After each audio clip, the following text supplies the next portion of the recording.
Welcome to News Today with Universal Parks News Today.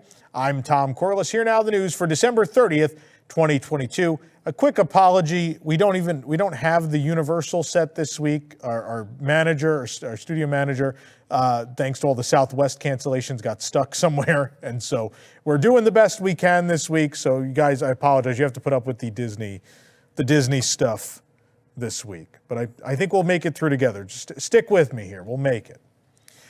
Mario fans can rejoice this Christmas week as progress continues at Super Nintendo World at Universal Studios Hollywood. The new land is expected to open to guests on February 17th, but we have a sneak peek at a few new details that have been installed this week. New banners have been hung outside the entrance of Bowser's Castle, adding a touch of regal reds and golds that feature Bowser's head. Two wide banners mark both of the castle's towers on the left and right, and longer vertical banners match them on either side of the entrance to Bowser's Castle. A stone-looking crest featuring the head of Bowser was added to the front of the castle earlier this month, with horns protruding from either side. Bowser's Castle will also serve as sort of an entrance point for the highly anticipated Mario Kart Bowser's Challenge attraction. You'll actually enter off to the side, but at some point in the middle of the queue, you will enter into the castle and continue onward. A little different from the Osaka version of the ride. New signage lights the way to the Toadstool Cafe. We now know the name of that. The land's signature restaurant, Toadstool Cafe, will serve a gourmet menu perfected by Chef Toad, where he will greet guests upon entry. Menu items prepared fresh daily include Toadstool cheesy garlic knots, super mushroom soup, piranha plant caprese, Mario bacon cheeseburger, a Luigi pesto chicken burger, tiramisu, and Princess Peach cupcakes.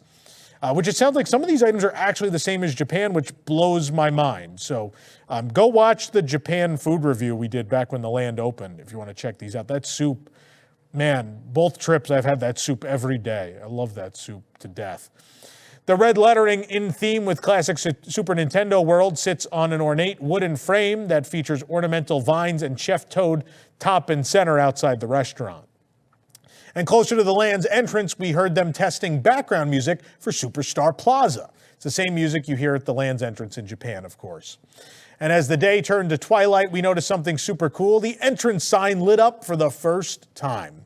Obviously, it'd be a bit hard to tell when it's not fully dark, but the sign is fully lit for testing, and the LED panels in the warp pipe were also being tested, which that is different from the Japan one. The Japan one, they just have a couple of sort of green lights that move up and down the tube. This is sort of a full LED video wall almost. It's interesting that they've done something different here. Machines have been installed at Universal Studios Hollywood to be used for making Super Nintendo World reservations. Super Nintendo World again opens on February 17th. The land will not require advanced reservations, but if it reaches capacity, guests will need to make a reservation via the Universal Studios Hollywood app or at these kiosks. There are 6 machines, all covered in black tarps for now, and Platinum Pass holders will not need reservations regardless. Super Nintendo World Universal Studios Japan uses a similar system in which the land is allowed to fill to capacity in the morning, and then timed entry tickets are distributed via kiosk at the park center or on the Universal Studios Japan app. Tickets for entry are free, but can be bought as part of an express pass in Japan.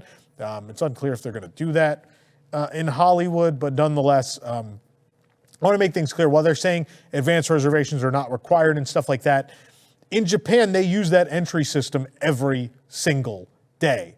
So you should expect that if you are not rope dropping Universal Studios Hollywood and running into that land, you are probably going to need to pop open that app or go to these kiosks and get a timed entry return. So I want people to have that realistic expectation for sure. The Los Angeles Times has offered a first look inside Super Nintendo World in Hollywood, which is scheduled to open again in February. The Times spoke to John Corfino, the vice president of Universal Creative, about the interactive land. Quote, "There is a storyline behind the whole experience," Corfino said. "Part of our mission is to help get back. That's the rationale and the purpose behind a lot of the interactive games." As Jesse Schell, game designer and advocate for interactivity in public spaces, said, "They could have made Super Nintendo World a big arcade, but it's clear the mandate was that this is not going to be a place where you go to play video games. This is a place where you're going to go to be in a video game." For $40, guests will be able to purchase the Power-Up Band, a step above the interactive wands already available in the Wizarding World of Harry Potter. That's their words, not ours. I think I don't know that I agree with that. These interactive wristbands will connect to an app and allow guests to play games throughout the land, collect virtual coins, track their Mario Kart Bowser's Challenge scores, and look for the golden mushroom. Characters appearing in the land will also be able to respond to guests based on the progress tracked in their power-up band. Of the land's games, Corfino said, quote, "My definition of games is maybe a little bit different. I know that some folks like to say if somehow the experience is keeping score, it's a game. There are other attractions that have, on a one-dimensional level, kept score. But from a complete immersive aspect, everything that you're doing here is being tied into your power-up band. Then delving into the reality of the Mario Kart ride experience where you have AR goggles, physical sets, video mapping, LED projection, you are in a full-blown game that is unique every time based on what you're doing. It's pretty next level." I don't know if I agree with that either, but we'll talk about that in a minute. Universal Studios Hollywood doesn't have as much space for Super Nintendo World as Japan, nor Orlando for that matter, so only have one ride instead of two. Mario Kart Bowser's Challenge, Koopa's Challenge in Japan, will be just as interactive as the rest of the land. And the ride uses both, again, physical sets and movement tracking augmented reality. Guests will steer, throw, and aim, just like in the at-home version of Mario Kart. And the queue takes guests through a forest, Yoshi's New Island, before transitioning into Bowser's Castle. See, that's what I was talking about before. In Japan, you enter, the entrance to the ride is the entrance to the castle. That is not the case here. You're going to enter somewhere different. And also, screens will act as windows showing ghosts at one point in the queue. How to Talk to Princesses is hidden in a stack of books, hinting at Bowser's obsession with Princess Peach. And the Times didn't get to ride Mario Kart Bowser's Challenge, but points out that technical rehearsals will likely open to the public in mid-January. Past member previews of Super Nintendo World begin on January 29th. Couple of quick reminders. First of all, I know they're giving you these previews. All the previews you could ever want are right here on our YouTube channel. Spencer went when the land opened and covered everything. He did the food. He did all of the little interactive things with the power-up band. We have two versions of Mario Kart you can watch, one without the AR goggles on, so you can see exactly what's there, one with them on. And then on top of all that, I did a Tom's Honest Review video of Super Nintendo World, which I obviously I'm a little partial to it since I did it. But I think it gives you a really good, I can't stop and give you a 40-minute breakdown of the land here. So please go check that out. I think it's a really good video, and I think if you really want a great idea of if this is changing the industry or not, I have very different views of, I know Universal Creative thinks they've changed the industry and that this is some huge success. It is and it isn't. I'm really torn on it. And I explained that in depth in that honest review. So go check that out. Go check out all that other content if you want a real big preview of everything you can expect from the land. And also you can watch the Yoshi ride, which is still years away from happening in Florida. This program is brought to you by our official travel agent sponsor, The Vacationeer, the engineers of your next magical vacation. Sit back and let their team of vacation planning experts craft your next epic Universal trip, and the best part is their services are free. Visit wdwnt.travel for details. The American Sirens have returned to Universal City Walk Orlando for a holiday show at the Green and Red Coconut Club. The trio performs a selection of holiday songs from their stage above the Coconut Club's bar. The American Sirens will perform on December 22nd and 23rd, as well as nightly from December 26th through the 30th. Which is probably a little too late for those of you watching. But nonetheless, if you did miss it, you can watch our video of the approximately 20-minute performance right here on our channel. They also performed at the Dead Coconut Club, so it's safe to assume whatever the next version of the Coconut Club may be, Mardi Gras, that they will probably be there too. Shake's Malt Shop is now open at Universal's Cabana Bay Beach Resort, and we couldn't be more excited. The new location offers guests some delicious new treats, and we had to stop to try them all. That's right, we did the whole menu. Whether you're grabbing a smoothie after hitting the Jack LaLanne gym or indulging in a banana split after a day at the pool, Shake's Malt Shop has you covered. Let's split up the menu and see what's shaking. We tried the Morning Berry Smoothie for $7.50. It's Greek non-fat yogurt, raspberries, strawberries, and blueberries. The Banana Strawberry Smoothie for $7.50 is Greek non-fat yogurt, banana, strawberries. And the Blueberry Banana Smoothie for $7.50 is blueberries, banana, flaxseed, and oat milk. The Daily Boost Smoothie for $7.50 is Greek non-fat yogurt, orange juice, blueberries, and acai berry. And as far as ice cream is concerned, each order comes with 2 toppings and 1 cone, and prices are based on scoops. 1 scoop $5, 2 scoops $8, and 3 scoops $9. At that price, you can't afford not to get 3, folks. Some interesting flavors available include the orange blossom and as well salty caramel truffle. As far as floats, they have a creamsicle for $8.50. It's orange Fanta, vanilla ice cream. Root beer for $8.50. It's root beer and vanilla ice cream, as you might have guessed. For sundaes, there's the classic sundae at $9, which is vanilla or chocolate ice cream, hot fudge or caramel topping, whipped cream and a cherry.